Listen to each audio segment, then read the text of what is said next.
एक तरीके से क्या है यहाँ बताई गई, देख लीजिए आप। Introduce the clean glass plate और slide into the luminous zones okay of the flame and hold it there with the pair of tong and observe. तो एक तरीके का है, ये जो ऊपर कही गई है वही बात है। क्या क्या क्या है ऊपर, ये ग्लास प्लेट है ओके, ग्लास प्लेट।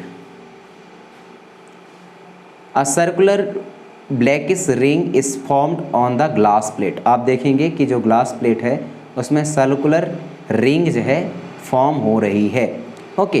तो क्यों हो रही है, तो इसके बारे में बात करते हैं। It's indicate the deposition of the unburned carbon particle present in the luminous zone of the flame.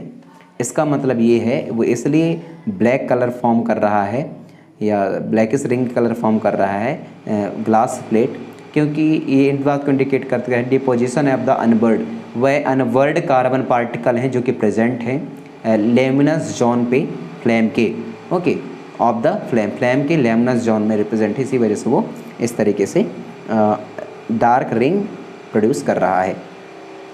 Hold a thin long copper wire, एक thin long copper wire hold करिए just inside the non luminous zone of the flame for about 30 second. तो वहाँ आपको inside the कहाँ पास non luminous zone है, वहाँ तक आपको 30 सेकेंड तक उसको होल्ड करनी है। क्या होगा, notice that the portion of the copper wire just outside the flame get red hot. आप देखेंगे कि जो कॉपर वायर है उसका बाहर वाला हिस्सा क्या हो जाएगा, हो सकती है बेटा outside the flame get hot okay, red and hot, वह क्या हो जाएगा है रेड हॉट में बदल जाता है। Does it indicate that the non luminous zone of the flame has a high temperature. देखिए तो यहाँ इसका मतलब ये है, यहाँ ये फ्लेम जो होती है इसके दो हिस्से रहते हैं, लेमिनस जोन और नॉन लेमिनस जोन ओके। तो यहाँ बोली गई है कि जब लेमिनस जोन में आप रहते हो तो लेमिनस जोन में क्या होता है, लेमिनस जोन में जब आप किसी भी आइटम को रखते हो तो वो रिंग लाइक स्ट्रक्चर देता है, ग्लास प्लेट को रखते हो तो। लेकिन लेमिनस जोन को छोड़ करके बाहरी हिस्सा में रखा जाए तो वह रेड हॉट टाइप से स्ट्रक्चर देती है, रेड हॉट टाइप से अपेयरेंस देती है। तो ये दोनों किस बात को एंगल करते हैं या इंट्रोड्यूस करते हैं, फर्स्ट तो जब वह ब्लैक कलर का रिंग देता है दैट मीन्स वो कहीं ना कहीं वहाँ कम टेम्परेचर है, टेम्परेचर लो है। और जो अभी हमने outside of the non luminous zone में अपन लोगों ने अभी कॉपर वायर का एक्सपेरिमेंट किया तो वह उसको रेड हॉट कर देता है। दैट मीन्स जो लेमिनस जोन होता है फ्लेम का उसमें हाई टेम्परेचर होती है, इस बात को अपन लोग जान पाए इसकी मदद से। In fact this part of the flame is a hottest part, और यही पार्ट क्या होती है फ्लेम का सबसे गर्म हिस्सा होता है। तो देख लीजिए ये कैंडल है, इसके कौन कौन से जोन रहते हैं इसी को देख लीजिए। ये वॉक्स कैंडल है, आप लोग देख रहे हैं, लीस्ट हॉट ये वाला हिस्सा लीस्ट हॉट रहता है। इसके बाद क्या है मॉडरेट हॉट, बीच वाला हिस्सा कम गर्म रहती हैं, और ये है हॉटेस्ट पार्ट सबसे ज़्यादा गर्म ये वाली हिस्सा रहती है। अब देखिए क्या लिखा हुआ है, इनर मोस्ट जोन और अनबर्न वॉक्स वेपर, ये है इनर बर्न जोन है और अनबर्न वॉक्स वेपर है जो कि ब्लैक कलर की रहती है। ये मिडिल जोन है और पार्शियल कम्बिशन है जो कि येलो कलर की दे रही है, और आउटर जोन और कंप्लीट कम्बिशन जो कि ब्लू कलर का आपको जॉनी स्ट्रक्चर दिखाई देती हैं। तो यदि आपसे पूछा जाता है draw the diagram of different zone of the candle flame, so you can write और you can draw this one is a picture okay. आगे बढ़ते हैं। Goldsmith blow the outermost zone of a flame, जो goldsmith होती हैं वह blow करती हैं किसमें सबसे ज़्यादा आउटर मोस्ट जो जैन होती है फ्लेम का उसमें, with a metallic blow pipe for a melting gold and the silver, और जो वह है मेटेलिक ब्लो पाइप होती हैं जिससे गोल्ड को मेल्ट किया जाता है, सिल्वर को मेल्ट किया जाता है। Why do they use a out most zone of the flame, वो लोग क्यों यूज़ करते हैं outer most zone of the flame का, फ्लेम का आउटर मोस्ट जोन को क्यों यूज़ करते हैं बेटा, क्योंकि अभी हमने पढ़ा कि outer most zone of flame क्या है मोस्ट टेम्परेचर होती है, इसी वजह से आई थिंक।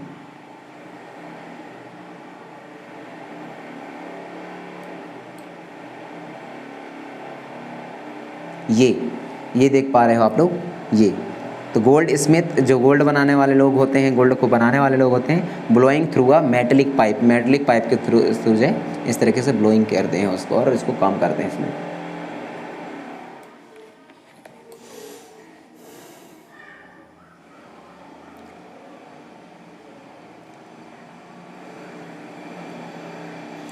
बात करते हैं व्हाट इज़ अ फ्यूल की। फ्यूल क्या होते हैं? Recall that the source of heat energy for domestic and the industrial purpose in many would. आप क्या लिखिए, दोबारा दोहराइए, सोर्स ऑफ हीट एनर्जी की जो कि डोमेस्टिक और इंडस्ट्रियल पर्पस के लिए यूज़ की जाती हैं वो अक्सर क्या होती है बेटा? वुड होती हैं, चारकोल होता है, पेट्रोल होता है और केरोसिन होती हैं। इसी का ज़्यादातर डोमेस्टिक और इंडस्ट्रियल पर्पस के लिए इनका यूज़ किया जाता है यहाँ तक। और इन्हीं सब्सटेंटों को बोला जाता है फ्यूल। ओके, इन्हीं सब्सटेंटों को क्या बोला जाता है? फ्यूल। ओके, आगे बढ़ते हैं। A good fuel is one which is readily available. और यदि हम गुड फ्यूल की बात करें जो कि अवेलेबल है, it is a cheap.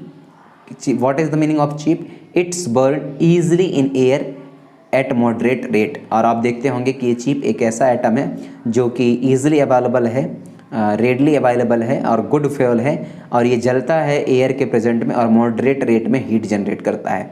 It produce a large amount of heat. Moderate के साथ साथ मॉडरेट रेट में जलता है जो कि हमने फ्लैम में देखा, लेकिन जो हीट की बात करें तो हीट को प्रोड्यूस करता है वो भी लार्ज अमाउंट में। It does not leave behind any undesirable सब्सटेंट।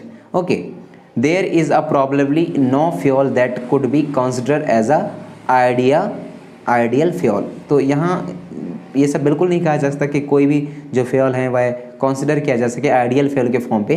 We should look for a fuel which fulfil most of the requirement for a particular use. आप देखते होंगे कि ज़्यादातर जो फ्यूल होते हैं उनको होनी चाहिए, और ऐसे दिखते भी हैं वो, कि जो अलग अलग कामों के लिए रिक्वायरमेंट के हिसाब से पर्टिकुलर यूज़ के लिए यूज़ किए जाते हैं। जैसे स्कूटर के लिए पेट्रोल यूज़ किया जाता है, बड़े व्हीकल के लिए डीजल यूज़ की जाती है, कैरोसिन छोटे स्टोव को जलाने के लिए, एलपीजी डोमेस्टिक पर्पज़ के लिए, किचन सेट के लिए यूज़ की जाती है। तो हर एक फ्यूल का अलग अलग काम होता है। Make a list of the fuel which familiar to you. ऐसे फ्यूलों का आप लोगों को लिस्ट बनानी है जिसके साथ आप लोग फैमिलियर हैं। ग्रुप दैम सॉलिड, लिक्विड और gases fuel on a table 6.3। 6.3 के टेबल में आप लोगों को ये भी बतानी है कि वो जो फैमिलियर हैं जिससे वह आपका सॉलिड फॉर्म पे रहने वाली फ्यूल है, या लिक्विड फॉर्म पे रहने वाली फ्यूल है, या फिर गैस फॉर्म पे रहने वाली फ्यूल है। फ्यूल फ्रीक्वेंसी की बात करें, suppose you were asked to boil a given quantity of water using cow dung. Suppose आप लोगों को कहा जाता है कि जो पानी दिया गया है एक सर्टेन क्वांटिटी में, उसको काउ डंग की मदद से यूज़ करनी है। Coal and LPG as a fuel, आप लोग जानते हो। Which fuel would you prefer? तो आप लोगों को बात कही जाती है काउ डंग की आप यूज़ करिए, कोल ले सकते हैं और तीसरा एलपीजी ले सकते हैं। तो आप इनमें से किसको प्रेफर करेंगे ताकि जल्दी से आपका जो वाटर है वह गर्म हो जाए? किसको प्रेफर करेंगे? गिव यूर रीज़न, और साथ में रीज़न भी बताना है आपको। You may take the help of your parents, और इसके लिए आप लोग जो है अपनी पेरेंट्स की मदद ले सकते हैं। Do these 3 fuel produce the same amount of heat? क्या जितने भी हमने 3 फ्यूल की बात कही जो कि काउ डंग है, कोल है और एलपीजी है, तो इक्वल अमाउंट में हीट को प्रोड्यूस करते हैं क्या? The amount of heat energy produce and the complete combustion of first kg of a fuel in called its calorific value. यहाँ देखिए कि वह अमाउंट हीट एनर्जी का जो प्रोड्यूस करती हो, complete कम्बिशन 1 kg of fuel is called the calorific value. उसको क्या बोला जाता है? कैलोरीफिक वैल्यू बोली जाती है। और एक कैलोरीफिक वैल्यू फ्यूल का मतलब है एक्सपोज्ड इन अ यूनिट में एक्सपोज किया जाता है उसको। इसको भी अंडरलाइन कर देते हैं अपन लोग। Called kilo joule per KG calorific value of some fuel are given in the table 6.4।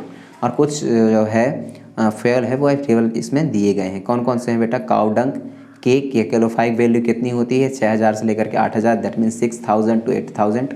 Would का जो कैलोरीफिक वैल्यू है वह होती है 17,000 एंड 22,000। ओके, सो कोल का 25 से 33, पेट्रोल का 45,000, कैरोसिन